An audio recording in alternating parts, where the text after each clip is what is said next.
Qu'est-ce que ça signifie avoir une vie bonne? Est-ce une vie remplie de plaisir? Une vie moralement exemplaire? Une vie où tous nos désirs sont comblés? Une vie alignée sur nos valeurs les plus profondes? Ou encore une vie fondée sur des biens universels, objectivement bons pour l'épanouissement humain? On veut tous vivre une vie qui en vaut la peine. Mais qu'est-ce que ça veut dire exactement? Derrière cette quête personnelle se cache l'une des plus anciennes énigmes de la philosophie. Depuis l'Antiquité, ces questions passionnent les plus grands penseurs et les plus grandes penseuses. Aujourd'hui encore, la philosophie du bien-être est un champ en pleine effervescence, divisé entre de nombreuses théories concurrentes. Alors comment s'y retrouver? Et surtout, quelle théorie rend le mieux compte de ce qu'est réellement le bien-être? Eh bien, c'est exactement ce que cette série d'enquêtes philosophiques vous propose d'explorer. Présentée par le cabinet Evexia, accompagnement au mieux-être, et animée par Laurence Lévesque, doctorante en philosophie. Plongez au cœur des grandes théories du bien-être et posez-vous, vous aussi, la question « Qu'est-ce que bien vivre ?» Bienvenue à le 4e épisode de cette série sur comment théoriser le bien-être humain. Et si le bien-être dépendait de nos valeurs? À quoi est-ce qu'on pense quand on pense à une valeur? Souvent, on va penser à des valeurs morales comme le respect, l'entraide, la patience, ou encore des valeurs peut-être plus personnelles comme la famille, la santé, ou la réussite scolaire, ou la réussite professionnelle. Mais souvent, ce qu'on va entendre par valeur, ça va être quelque chose de plus moral, comme on a dit, le respect, l'entraide, ou la patience. Mais dans le cas des théories du bien-être, de réalisation des valeurs, on va entendre quelque chose d'un petit peu plus large. Pour ces théories-là, les valeurs, c'est compris plus comme étant un type d'objectif précis pour lequel on va entretenir des désirs, des émotions et des jugements. Et pour les théories de réalisation des valeurs, le bien-être d'un individu, ça dépend de sa quantité de réalisation de valeurs à travers le temps. Est-ce que le bien-être, ça se réduit à notre réalisation de valeurs? Est-ce que si on réalise toutes nos valeurs, on a une vie haute en bien-être? C'est ce que les philosophes qui vont défendre une théorie de réalisation des valeurs vont dire que si tu as une vie qui est haute en réalisation de valeurs, tu as un bien-être élevé. Et si au contraire, tu as une vie qui est haute en frustration de valeurs, tu vas avoir un bien-être qui va être plus bas. Ah oui, c'est vrai. Et avant de commencer, je vous invite à vous abonner. On est juste au début de la vie bonne. Puis vous abonner, ça permet de faire partie de ce projet-là. Et ça veut dire beaucoup pour moi, donc merci de le considérer. Donc, dans le dernier épisode, on a parlé des théories de satisfaction des désirs, qui disaient que le bien-être, en gros, c'était satisfaire ses désirs au fil du temps, peut-être même des désirs particuliers, donc des désirs qu'on pourrait peut-être justifier à l'aide de raisons parce qu'on veut pas tomber dans le problème des désirs défectueux, qui est que, on peut désirer des choses qui sont pas nécessairement bonnes pour nous. Mais une valeur, comme on va le voir, c'est quelque chose qui est un petit peu plus exigeant qu'un désir. Donc peut-être que le fait de mettre l'emphase sur les valeurs va nous permettre de surmonter ce problème-là des désirs défectueux. Comme je l'ai mentionné, une valeur, c'est pas uniquement quelque chose de moral comme le respect, la bienveillance, la patience, l'entraide, mais ça peut être quelque chose aussi d'un peu plus précis comme le sport, la nourriture, l'amitié, la réussite professionnelle. Donc par valeur, on va entendre quelque chose de différent peut-être de ce qu'on entend communément quand on parle de valeur. En gros, une valeur, ça va être qu'est-ce que tu valorises. Et pour les personnes qui défendent ce type de théorie-là, ton bien-être dépend de si tu es capable de réaliser les choses que tu valorises. Donc, c'est quoi le plan de l'épisode pour étudier les théories de réalisation des valeurs? Premièrement, c'est sûr qu'on va se questionner sur c'est quoi les théories de réalisation des valeurs. Ensuite, on va analyser une défense contemporaine de la réalisation des valeurs qui est celle de Valérie Tiberius, une grande philosophe du bien-être. Troisièmement, on va essayer de considérer quelques objections pour ces théories-là. Et finalement, on va analyser les avantages et les limites de ces théories. Donc, comme j'ai mentionné dans le dernier épisode, on a traité des théories de satisfaction des désirs, qui disaient que le bien-être était la satisfaction de tes désirs moins la frustration de tes désirs. Mais on a vu aussi que ces théories-là soulevaient quand même plusieurs défis, surtout quand on parlait de désirs mal informés, de désirs nuisibles pour l'individu, de désirs immoraux, même de désirs complètement inutiles. Aujourd'hui, on va pousser la réflexion encore d'un cran en parlant des théories de réalisation des valeurs qui, elles aussi, vont se retrouver sous la grande catégorie des théories subjectivistes du bien-être. Donc, rappelle rapidement, les théories subjectivistes du bien-être, c'est les théories qui vont se fonder strictement sur le point de vue de l'agent. Donc, pour ces théories-là, le bien-être, c'est la réalisation ou la satisfaction de certaines des attitudes favorables, donc désir, plaisir, valeur, et versus les théories objectivistes, qui sont des théories qui disent que il y a des choses qui sont bonnes pour tout le monde, même si vous voulez pas nécessairement ces choses-là sont bonnes pour vous. Comme par exemple, la connaissance, les relations, la santé. Donc, évidemment, les théories de réalisation des valeurs, c'est la réalisation de nos valeurs qui comptent pour le bien-être, donc de cette attitude-là favorable. Donc, ça les met sous la catégorie des théories subjectivistes du bien-être. Fait que c'est quoi les théories de réalisation des valeurs? Ces théories-là sont assez récentes dans le paysage philosophique de la théorisation du bien-être. Avant, on était vraiment focalisé plus sur l'hédonisme versus la satisfaction des désirs et les théories objectives.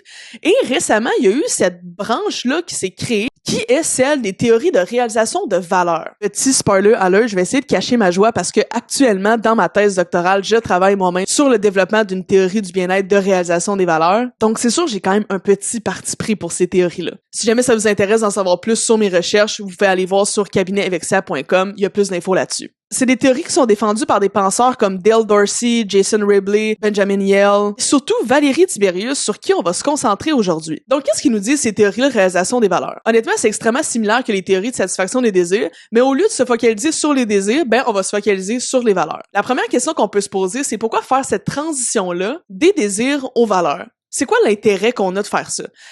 Certains vont dire que l'intérêt qu'on a de faire ça, c'est justement de se débarrasser du problème des désirs défectueux. Parce que souvent, on va avoir plus de facilité à s'identifier à nos valeurs plutôt qu'à nos désirs. Par exemple, c'est possible que j'aille le désir de fumer la cigarette, mais c'est rare que je vais valoriser fumer la cigarette. Remarque que ce serait quand même possible, mais c'est peut-être un petit peu plus rare. Parce que justement, on a plus tendance à s'identifier à des choses qu'on valorise, donc qu'on juge bonnes, plus que simplement à des désirs. Ici, ce qu'on remarque, c'est qu'il y a donc une grande différence entre l'activité de désirer et l'activité de valoriser. Alors que le fait de désirer une chose va se concentrer sur la volonté de l'individu, donc il y a une dimension uniquement connative, c'est-à-dire reliée au désir, la valorisation, elle, va impliquer non seulement le désir de cette chose-là, donc il y a une dimension connative, mais également l'expérience d'émotion, donc il y a une dimension affective, et aussi de jugement à son égard, donc une dimension cognitive. Sans avoir une définition parfaite de ce que c'est que valoriser quelque chose, on peut quand même avoir une idée assez intuitive de ce que c'est. Pour la majorité d'entre nous, valoriser quelque chose, ça signifie accorder de l'importance, de la considération ou de la valeur à cette chose-là. Plus précisément, valoriser quelque chose, ça signifie éprouver des émotions, des désirs et des jugements à l'égard de cette chose-là. Donc, valoriser une chose, c'est pas simplement la désirer ou avoir des émotions favorables envers cette chose-là. Ça implique aussi de juger que cette chose-là, elle est bonne pour nous et qu'elle vaut la peine d'être prise en compte dans l'organisation de notre vie. Donc, en effet, valoriser une chose, c'est pas pareil que désirer une chose. La valoriser va nous donner des raisons d'agir et des raisons de considérer cette chose-là dans l'organisation de notre vie. Donc, on voit ici la pertinence de tendre vers les valeurs parce que c'est un état mental qui est plus exigeant qu'un simple désir. En étant ici devant vous, je peux avoir le désir de manger une pomme. C'est un désir immédiat qui se passe comme ça et je peux aller me chercher une pomme et manger une pomme. Donc, ça a simplement une dimension connative, donc liée au désir.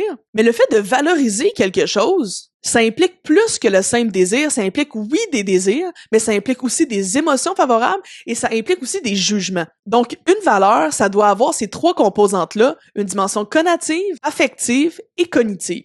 Donc, la philosophe Valérie Tiberius dirait que les valeurs, c'est des états psychologiques complexes de désir et d'émotion qui nous donnent des raisons pertinentes de planifier et d'évaluer nos vies d'une certaine manière. Donc, autrement dit, c'est pas juste une question de vouloir quelque chose, il faut aussi juger que cette chose-là est bonne pour nous, qu'elle est profondément importante et qu'elle mérite d'être poursuivie. On peut formuler ça de manière un petit peu plus technique comme suit. Le bien-être d'un individu X correspond à la quantité nette de réalisation de valeurs accumulées dans sa vie, c'est-à-dire la somme de ses valeurs réalisées moins la somme de ses valeurs frustrées. Si on prend l'exemple de quelqu'un qui valorise la santé, la performance sportive et l'excellence, par exemple, quand cette personne-là s'entraîne avec rigueur, qu'elle prend soin de son corps, qu'elle remporte des médailles, par exemple, dans le sport, cette personne-là réalise ses valeurs. Donc, selon les théories de réalisation des valeurs, son bien-être augmente. Donc, la grande différence avec le désir, c'est que les valeurs vont impliquer des désirs, des émotions et des jugements envers la chose qu'on a comme objectif. Mais c'est un désir plus réfléchi, plus enrichi et intégré à notre propre conception de qu'est-ce qui a du sens. Maintenant qu'on a une idée générale de c'est quoi valoriser et c'est quoi une théorie de réalisation des valeurs, donc simplement réaliser nos valeurs à travers le temps, on va regarder une défense contemporaine de ce type de théorie-là qui est celle de la philosophe du bien-être Valérie Tiberius. À mon sens, c'est une des philosophes qui défend le mieux une théorie de réalisation des valeurs. Sa théorie est très complète, elle a écrit un livre complet dessus. Pour ceux et celles qui vont faire la version appliquée de cette série-là que j'offre à travers le cabinet Evexia, il y a plusieurs passages de son livre que je fais lire parce que justement c'est un excellent livre et aussi sa théorie est très bien développée. Donc on va rentrer un petit peu plus dans c'est quoi sa théorie de réalisation des valeurs. Comme on l'a vu, les théories de satisfaction des désirs sont quand même similaires aux théories de réalisation des valeurs, même s'il y a quand même une bonne différence entre le fait de valoriser et le fait de désirer. Ils se ressemblent quand même un petit peu et justement, ça fait en sorte qu'ils peuvent être soumis à des objections similaires. Donc, l'objection des désirs défectueux peut parfois se transposer pour les réalisations de valeur aussi, par le fait qu'on peut valoriser des choses qui sont problématiques, même si c'est peut-être un petit peu plus rare, c'est le genre de choses qui est possible. Mais pour essayer de surmonter ça, comme l'a fait un petit peu Donald Bruckner, Tiberius veut nous dire que c'est pas toutes les valeurs qui sont bonnes à réaliser pour le bien-être de l'individu. Elle va nous dire que les valeurs qui sont bonnes à réaliser pour l'individu, c'est les valeurs qui lui sont appropriées. Mais ça veut dire quoi une valeur appropriée? Pour qu'une valeur soit appropriée, elle doit répondre à 3 critères. Premièrement, la valeur doit être adaptée aux émotions et aux désirs de la personne. Donc, autrement dit, elle doit être cohérente avec ses émotions et ses désirs actuels. Deuxièmement, elles doivent être approuvées de manière réfléchie, c'est-à-dire que la personne réfléchisse sur sa valeur et juge que cette chose-là, elle est bonne pour elle. Et ensuite, cette valeur-là doit être capable de coexister harmonieusement sur le long terme avec les autres valeurs de la personne. Donc, si par exemple, on a une personne qui valorise profondément l'amitié, la santé et la réussite professionnelle, si au fil des années, cette personne réussit à entretenir ses relations, à rester en forme, à s'épanouir dans son travail, ben alors, selon Tiberius, son niveau de bien-être va être élevé. Mais si, par exemple, ses valeurs sont mises de côté, si elle s'éloigne de ses amis, si elle arrête de prendre soin d'elle ou si elle s'effondre dans un emploi qui lui correspond pas, ben son bien-être va être affecté négativement. Mais ça, c'est considérant que les valeurs de la personne sont appropriées à elle. Et pour ça, il faut que la valeur de la personne soit adaptée à ses désirs et ses émotions, qu'elle soit approuvée de manière réfléchie et qu'elle soit en mesure de se réaliser avec ses autres valeurs au fil du temps. Donc, Tiberius fait ici un petit peu comme Donald Bruckner, essaie d'amener une certaine condition, le fait que les valeurs doivent être appropriées à la personne, pour essayer de surmonter le problème de l'erreur substantielle, le problème des désirs défectueux, le problème des valeurs problématiques, qui fait qu'en gros, on pourrait valoriser des choses qui sont néfastes pour nous quand même. Oups, désolé, j'interromps 2 secondes pour un message d'intérêt général. Si vous aimez la réflexion à date, je vous invite à vous abonner. On est juste au début de la vie bonne, puis je vous garantis que vous voulez pas manquer ce qui s'en vient. Puis en plus, ben, ça m'aide énormément. Donc sur ce, merci de le considérer et de retour aux choses vraiment intéressantes que je disais. Donc, je disais que pour les théories de réalisation des valeurs, ce qui compte, c'est pas juste ce qu'on fait ou ce qu'on ressent, mais la cohérence entre nos actions, notre vécu émotionnel et ce qu'on considère comme vraiment important. Donc, il faut que nos valeurs soient cohérentes entre elles, il faut qu'elles soient cohérentes aussi avec nos désirs et nos émotions, il faut qu'on soit capable de les approuver de manière réfléchie. Mais une question qu'on peut se poser, c'est bien beau ce critère-là, mais est-ce que le fait de penser le bien-être en termes de cohérence, c'est adéquat? Est-ce qu'on pourrait pas penser à des cas où un individu aurait un système de valeurs parfaitement cohérent, mais pourtant hyper problématique pour son bien-être? Eh bien, c'est possible. Je fais une petite pause ici, un petit step back. Vous savez, quand on essaie de théoriser un certain concept, surtout d'une manière plus conceptuelle, plus normative, par exemple en philosophie, c'est là qu'on va amener une certaine théorie, on va dire le bien-être égale la réalisation des valeurs. Et là, on va essayer, à travers des contre-exemples, d'essayer de dire, ouais, mais peut-être que là, j'ai l'intuition que ce serait différent. On va amener des arguments. On va ensuite s'objecter à ces arguments-là. On va ensuite essayer de réfuter l'objection. C'est beaucoup comme ça que la dialectique se passe. C'est de la philosophie analytique qu'on appelle. C'est ce que moi, je fais. Et parfois, ça peut sembler un petit peu lourd. Parce que là, on se dit, est-ce qu'il y aura toujours une objection? Est-ce qu'on n'aura jamais une théorie qui va rendre parfaitement compte du concept de bien-être? C'est possible aussi. Et une bonne théorie du bien-être doit essayer, à mon sens, de rendre le mieux compte possible du concept de bien-être. Mais est-ce qu'on va pouvoir le théoriser parfaitement puis complètement? Peut-être pas. Donc, si vous trouvez ça difficile un petit peu, l'ajout d'arguments comme ça et la réfutation d'objections, c'est normal, mais il faut garder en tête l'objectif. On veut trouver la meilleure manière de rendre compte du concept de bien-être pour les êtres humains. Et ça, on se doit de le faire parce que c'est une tâche qui est extrêmement importante dans notre vie humaine. Sur ces paroles de sagesse, on poursuit à une objection qu'on pourrait poser, encore une fois, aux théories de réalisation des valeurs. À mon sens, les théories de réalisation des valeurs, surtout celles de Tiberius, c'est dans les meilleures théories subjectivistes du bien-être. Je trouve que c'est elles qui surmontent le mieux les objections courantes aux théories subjectivistes, mais est-ce qu'elles les surmontent complètement? Peut-être pas. Par exemple, la théorie de Tiberius va quand même rester sensible au problème de l'erreur substantielle, c'est-à-dire au problème au niveau de la valeur elle-même, du contenu de la valeur. On peut valoriser des choses qui sont mauvaises pour notre bien-être, et pourtant la théorie nous dit que si tu valorises cette chose-là et que tu la réalises, c'est bon pour toi. Et c'est là qu'encore une fois, toute l'objection demeure problématique. Et tout ça, c'est problématique parce que l'expérience humaine, c'est complexe. On est des êtres complexes. Donc, c'est spécial qu'on puisse désirer ou valoriser des choses qui sont pas nécessairement bonnes pour nous. Mais il faut que la bonne théorie du bien-être puisse rendre compte de ce qui est bon pour nous et de ce qui est mauvais pour nous. C'est ça le critère d'adéquation normative. Le problème, c'est que quand on est dans un cadre purement subjectiviste, il y a aucune façon qu'on peut critiquer, s'attaquer au contenu de la valeur lui-même. Parce que c'est ça le fondement des théories subjectivistes, c'est que le bien-être dépend de l'individu, dépend de son propre point de vue.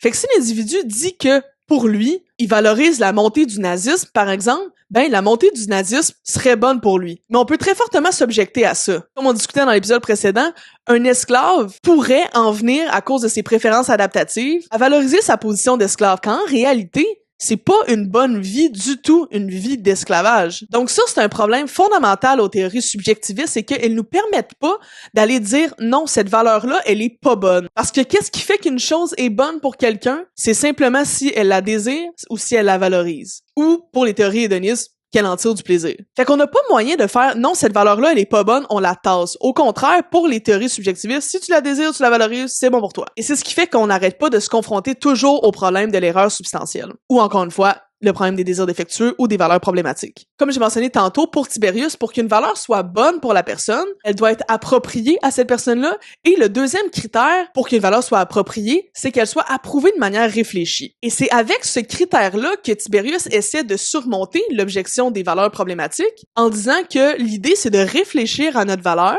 Et si on juge qu'on a des bonnes raisons de la poursuivre, ça va être une bonne valeur pour nous. Mais est-ce que ce critère-là d'approbation réfléchie, c'est un critère qui est vraiment fort? Est-ce que ce simple critère-là nous permet de se débarrasser de l'objection des valeurs problématiques? Ben, si on interprète le critère d'approbation réfléchie comme « voici la valeur que j'ai, je lui ai réfléchi et je l'ai approuvée ». Donc, elle est approuvée de manière réfléchie parce que j'ai trouvé des raisons qui fait que cette valeur-là, je juge qu'elle est bonne pour moi. Ben, ça rend le critère un petit peu trop permissif. En effet, même si on a des valeurs qui sont nuisibles, inutiles, immorales, on peut facilement justifier ces valeurs-là à l'aide de raisons par après. Donc, est-ce que ça nous avance vraiment de mettre ce critère-là?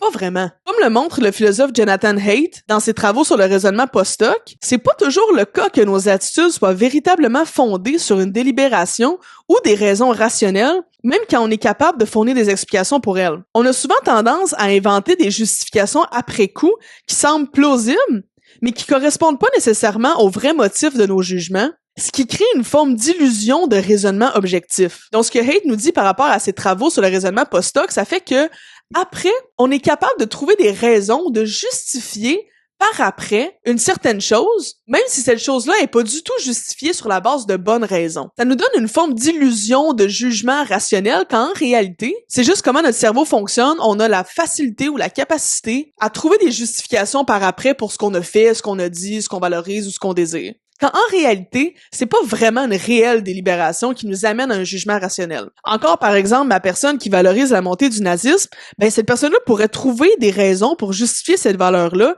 malgré qu'elle a un caractère néfaste énorme pour elle-même et pour les autres. Donc si les valeurs nuisibles, problématiques ou immorales peuvent être justifiées rationnellement par après, ben le critère d'approbation réfléchi de Tiberius, il sert pas à grand-chose. Malheureusement, le fait d'approuver une valeur de manière réfléchie va pas nous amener la garantie ou la certitude que cette chose-là va être bonne pour le bien-être de la personne. Donc dans ce cas-là, il y a certaines valeurs qui pourraient être considérées comme appropriées, adaptées aux désirs et aux émotions de la personne, approuvées de manière réfléchie après coup, tout en nuisant au bien-être de l'individu, ce qui est complètement problématique d'un point de vue théorique. Donc la question qui demeure, c'est comment être garanti que les valeurs qu'on a, c'est des bonnes valeurs pour notre bien-être. Et aussi, ben, à quel point on peut faire confiance à notre propre réflexion. Si on sait qu'on a cette capacité-là à justifier les choses après coup, sans que ce soit un réel raisonnement rationnel ou objectif. En plus de ça, ben, il y a d'autres objections qu'on peut considérer à la théorie de Tiberius, comme celle de l'aliénation de nos propres états mentaux, et aussi le phénomène du changement de valeur à travers le temps, qui est aussi problématique. Ça, c'est deux objections sur lesquelles je travaille présentement, donc on rentrera pas en détail là-dedans. Mais ce qu'il faut retenir, c'est que même si la théorie de Tiberius, c'est une des théories les mieux développées, où est-ce qu'on s'avance par rapport aux théories de satisfaction des désirs, on s'avance encore plus avec des valeurs qui sont appropriées, mais malgré tout ça, il va quand même rester une certaine problématique qui est qu'on peut pas aller juger du contenu de la valeur elle-même. On peut continuer de valoriser des choses qui sont pas bonnes pour nous et les théories subjectivistes vont continuer de nous dire que si tu réalises cette valeur-là, c'est bon pour ton bien-être. Donc ici, on peut se poser la question, est-ce que c'est les théories de réalisation des valeurs qui sont problématiques ou est-ce que c'est pas plutôt le cadre 100% subjectiviste dans lequel on est qui nous permettra jamais d'aller plus loin et de dépasser ce problème-là fondamental de l'erreur substantielle, des valeurs problématiques et des désirs défectueux? Et c'est là qu'on va se questionner, est-ce que dans ce cas-là, on devrait peut-être tendre vers un cadre plus objectiviste? C'est-à-dire qu'il y a des choses qui sont bonnes pour les individus, il y a des choses qui sont pas bonnes pour les individus, et ça nous permettrait d'aller faire une certaine critique au niveau de la valeur elle-même. Mais on s'emballe pas trop, avant d'aller là-dedans, on va essayer de voir au moins c'est quoi les avantages des théories de réalisation des valeurs et c'est quoi aussi leurs limites. Donc, un des grands avantages de cette théorie-là, c'est le fait qu'on a vraiment de la facilité à s'identifier à nos valeurs. Donc, les théories de réalisation des valeurs vont faire en sorte qu'on va avoir une facilité à s'identifier, ce qui va nous procurer du bien-être par la suite. Et c'est plus intuitif que le bien-être soit relié aux états mentaux auxquels on s'identifie davantage, plutôt que nos plaisirs ou nos désirs, par exemple. Ensuite, le bien-être comme réalisation des valeurs va toujours impliquer une sorte de dimension long terme. Parce qu'une valeur, ça se réalise pas nécessairement dans un instant précis ou un instant rapide comme ça, comme un désir. Si j'ai le désir de manger une pomme, si je mange une pomme en ce moment, mon désir est satisfait. Si en revanche j'ai la valeur de la santé, par exemple, la valeur de la santé est pas réalisée comme ça à un certain moment précis. Ça va se faire sur le long terme, ça va se faire sur une perspective de vie tout entière. Et dans le bien-être, il y a une perspective de vie long terme qui est inhérente. On n'a pas le choix de considérer le bien-être avec une perspective de vie tout entière. Et ça, les théories de réalisation des valeurs rendent très bien compte de cette intuition-là. Aussi, comme grand avantage, les théories de réalisation des valeurs vont surmonter, évidemment, l'objection de la machine à expérience de Robert Nozick. C'est pas juste les plaisirs qui compte, on veut réaliser des valeurs dans la réalité. Et vu qu'elles se fondent pas sur le désir, mais plutôt sur les valeurs, et que les valeurs, c'est un état psychologique plus exigeant que les désirs, parce que ça implique une dimension non seulement cognitive, donc par rapport au désir, mais aussi affective par rapport aux émotions, et aussi cognitive par rapport au jugement. Donc on se débarrasse de certains problèmes comme le fait de désirer fumer. C'est rare qu'on va valoriser fumer, donc à la base, si on s'appuie sur nos valeurs, on a déjà une prise un petit peu plus précise sur ce qui contribue à notre bien-être. Mais malgré ces avantages, il y a aussi certaines limites. D'abord, la frontière entre ce qui est réellement un désir ou une valeur, même si on dit qu'une valeur c'est un petit peu plus exigeant, ça peut ne pas être clair à 100% qu'est-ce qui est un désir et qu'est-ce qui est une valeur. Si je désire la santé, est-ce que c'est réellement vraiment différent de valoriser la santé? Donc, il y a peut-être une frontière ici qui est pas facile quand est-ce qu'un désir important devient une valeur, mais on s'entend que c'est pas la plus grosse limite non plus. La plus grosse limite ou le plus gros problème, c'est vraiment le problème de l'erreur substantielle, le problème des valeurs problématiques,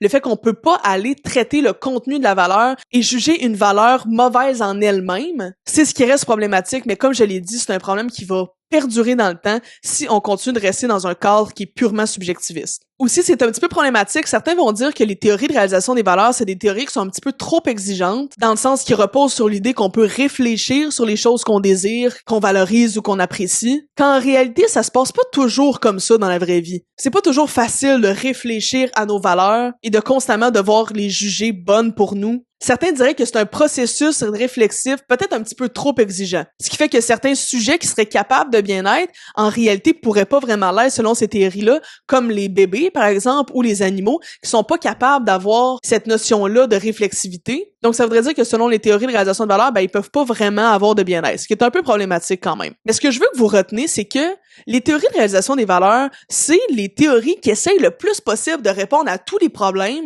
qu'on a vus dans les derniers épisodes, ce qui nous amène avec peut-être ici la théorie qui est la plus prometteuse sur le plan des théories subjectivistes, et malgré ça, il demeure certains problèmes. Donc ici, on a deux choix. Soit on se dit, on accepte ces problèmes-là en se disant, c'est l'expérience humaine, l'humain est spécial, l'humain peut avoir certaines caractéristiques problématiques, c'est-à-dire de valoriser, de désirer des choses qui sont peut-être même pas bons pour lui, mais ce qui est fondamentalement bon pour l'être humain, c'est qu'il puisse obtenir ce qu'il valorise ou ce qu'il désire. Donc ça, c'est la première option, on demeure dans un cadre subjectiviste et on se dit, ce qui est bon pour l'agent, c'est ce que l'agent désire ou valorise, même si parfois ça peut être des choses néfastes pour lui. Deuxième option qu'on a, c'est de dire, ça c'est trop problématique, il faut qu'on ait une théorie du bien-être qui puisse dire qu'est-ce qui a vraiment de la valeur. Pas qu'est-ce qui a de la valeur pour la personne, mais qu'est-ce qui a une valeur objective dans le monde. Qu'est-ce qui est bon pour l'humain en général. Et si on veut faire ça, là, il faut absolument tendre vers un cadre qui est plus objectiviste. C'est-à-dire reconnaître qu'il existe des choses bonnes pour tous les individus et des choses qui sont pas bonnes pour tous les individus. Donc, on se prononce sur le fait qu'il existe des choses universellement bonnes. Et là, pour faire ça, on va devoir se questionner sur c'est quoi ces théories-là objectivistes du bien-être. Donc là, on va quitter le cadre subjectiviste pour se questionner sur c'est quoi les théories du bien-être objectivistes. Et c'est ça qu'on va voir dans le prochain épisode. Je vous invite à la réflexion quand même. Est-ce que vous valorisez des choses qui sont peut-être des fois problématiques pour vous? Ou est-ce que toutes vos valeurs, vous sentez que c'est des valeurs qui valent la peine d'être réalisées dans votre vie? Pour vraiment faire un processus de réflexion sur ces valeurs et trouver les valeurs qui sont vraiment bonnes pour nous et aussi comment les réaliser dans votre vie, Je vous rappelle que j'ai créé un cours sous la forme d'un défi 10 jours pour vous aider à mettre tous ces concepts-là plus théoriques sur le bien-être en application dans le quotidien pour vraiment avoir une réelle transformation et impacter positivement votre niveau de bien-être. Concrètement, ça implique des exercices guidés, un contenu pratique à intégrer dans le quotidien et un kit de départ Evexia qui est livré chez vous pour vous aider à vous soutenir concrètement dans votre démarche. Et le tout, à un prix plus abordable qu'un souper au resto. Parce qu'une vie florissante, une vie épanouie, ce que je pense qu'on veut tous et toutes, ça se pense pas tout simplement. On doit aussi ramener ça avec l'action pour voir une réelle différence dans notre quotidien. Et c'était donc vraiment important pour moi que chaque série d'enquêtes philosophiques soit accompagnée d'une option pratique pour celles et ceux qui voudraient aller plus loin et vraiment appliquer ces concepts-là dans leur quotidien pour faire une réelle différence. Fait que si ça vous parle, allez voir au cabinetevexia.com, toutes les infos sont là. Donc sur ce, pour ce qui est de notre enquête philosophique sur la théorisation du bien-être, on a vu les théories subjectivistes, on a vu l'hédonisme, on a vu la satisfaction des désirs, on a vu les théories de réalisation des valeurs. Et là, il nous reste à pencher du côté objectiviste et de se questionner sur c'est quoi une théorie objectiviste du bien-être? C'est quoi une liste de biens objectifs qui pourrait être bon pour tout le monde, indépendamment de si cette personne valorise, désire ou a du plaisir par rapport à cette chose-là. Et c'est exactement le genre de théorie qu'on va analyser ensemble dans le prochain épisode. À bientôt. Oh oui, puis avant de finir, vous savez, en tant que consommateur, consommatrice de contenu, les gens vous demandent souvent de vous abonner, d'aimer la vidéo ou de commenter. J'ai envie de vous demander la même chose, mais vous savez, en philosophie, tout est une question d'arguments. Fait que je vais vous donner 2 arguments pour vous convaincre d'interagir avec la vidéo ou de vous abonner, puis si je vous ai convaincu, vous savez quoi faire. Premièrement, participer à la discussion, c'est déjà philosopher et vous êtes ici pour ça. Un commentaire ou un j'aime, ça vous permet de faire une petite contribution à la grande conversation dans laquelle on est en ce moment et qui nous bénéficie à tous et toutes. Deuxièmement, je dirais que vous abonner, c'est comme poser une première pierre vers une vie plus réfléchie. Aiguiser son esprit critique, développer ses connaissances, c'est à la base d'une vie bonne, puis vous abonner, ça vous met déjà sur la bonne voie. Puis entre vous puis moi, ça va être pas mal plus fun que lire La République de Platon. Oh, puis regarde, si je t'ai pas convaincu, tu peux toujours t'abonner par charité, je vais le prendre quand même. À bientôt.